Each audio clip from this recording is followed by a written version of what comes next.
పేరు అనగా భైరవి సత్యనారాయణ. మా ఇంటి పేరు.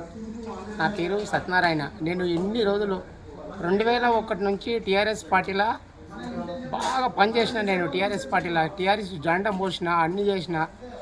మా నాయన మా పెద్ద మనుషులు సంపాదించింది ఆ భూమి గిట అక్రమంగా ఆ భూమి గిట గుంజుకురు. ఆ భూమి గుంజుకొని గిట ఏదో అది లవణ్య పట్ట కానీ ఏది కానీ ఆడ బోర్ వేసుకొని 2 బర్రెలు తెచ్చుకొని ఆడ బతుకుతా అని నేను 20 సంవత్సరాలు 30 సంవత్సరాలు 2001 నుంచి టీఆర్ఎస్ పార్టీలో పనిచేసిన. కానీ ఏది సర్వే నంబర్ 360 సర్వే నంబరు ఎంత బాధతో ఉండి ఆ పార్టీలో ఉండి నా భూమి నేను సంపాదించుకోలేను.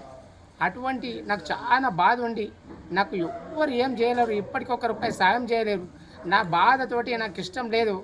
నరేంద్ర మోడీ ఆయన దాంట్లో పోవాలని నేను వేళ ఎప్పటికీ పొద్దున లేస్తే 24 గంటలు అందుబాటులో ప్రతాప్ రెడ్డి అనే వ్యక్తి, ఆయన రెడ్డి గారు పొద్దున లేస్తే ఊరు చుట్టూ 4 సార్లు రౌండ్ లేచి ఊర చెడ్డ మంచి ఏమడిదని అరుచుకుంటాడు.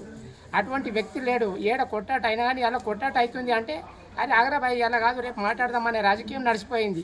అందుకే నన్ను ఎవ్వరేం బలవంతంగా చేయలేరు. నా ఇష్టపూర్వంగా నేను ఈ కమలం గుర్తుకు అందుకు పోయి నేను ఆ పార్టీలో పనిచేయాలి అని నా మనస్ఫూర్తిగా నన్ను ఎవ్వరేం ఇబ్బంది పెట్టలేరు. నా ఇష్టపూర్వంగా నేను కమలం గుర్తుకు పోయి ప్రతాప్ రెడ్డి ఎంబడి ఉండి తిరిగి నేను